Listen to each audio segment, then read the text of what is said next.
Saudara-saudariku yang terkasih dalam Kristus, selamat berjumpa kembali dalam Renungan Harian Katolik di hari Selasa, 3 Desember 2024. Pada hari ini bersama gereja, kita juga merayakan Pesta Santo Fransiskus Xaverius, Imam dan Pelindung Karya Misi.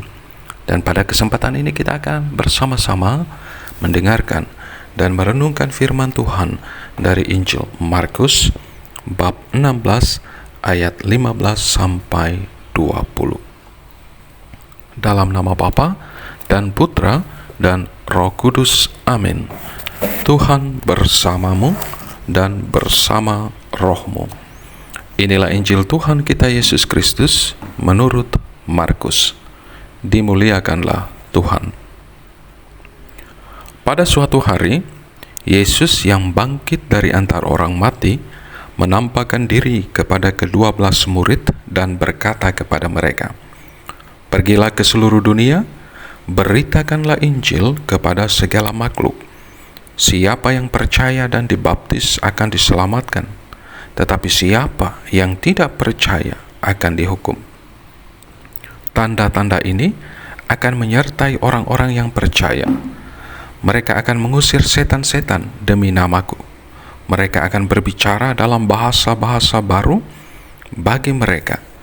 Mereka akan memegang ular, dan sekalipun mereka minum racun yang mematikan, mereka tidak akan mendapat celaka. Mereka akan meletakkan tangannya atas orang sakit, dan orang itu akan sembuh."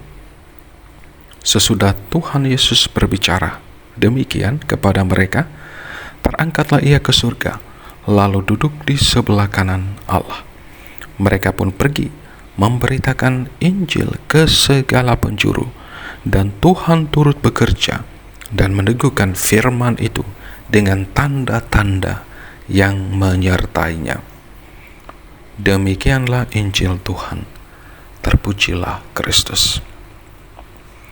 Saudara-saudariku yang terkasih dalam Kristus, Santo Fransiskus Xaverius yang kita peringati pestanya hari ini meninggalkan segala sesuatu yang ia miliki, kekayaan duniawinya, untuk fokus dalam pelayanan Injil, untuk fokus dalam karya pewartaan kabar baik dari Allah sendiri.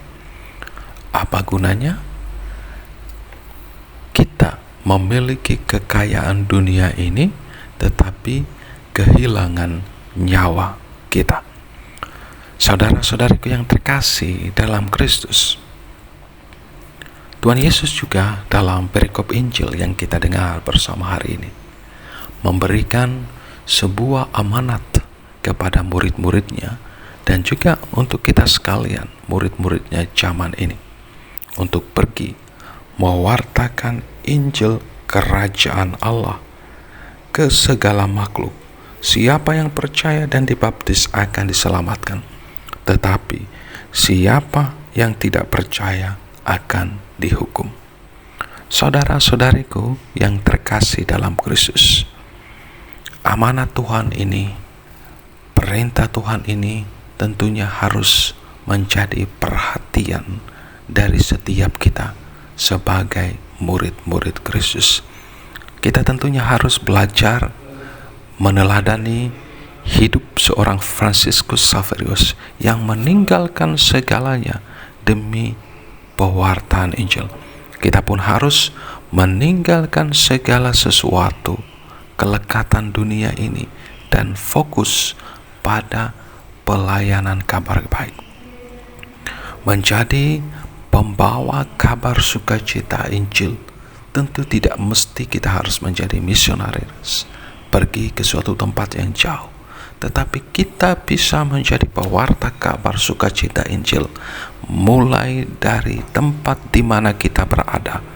Dan karenanya kita harus pertama-tama hidup dengan baik dan benar sebagai murid Kristus, sehingga semakin banyak orang mengalami kasih dan kebaikan Allah melalui hidup kita sendiri.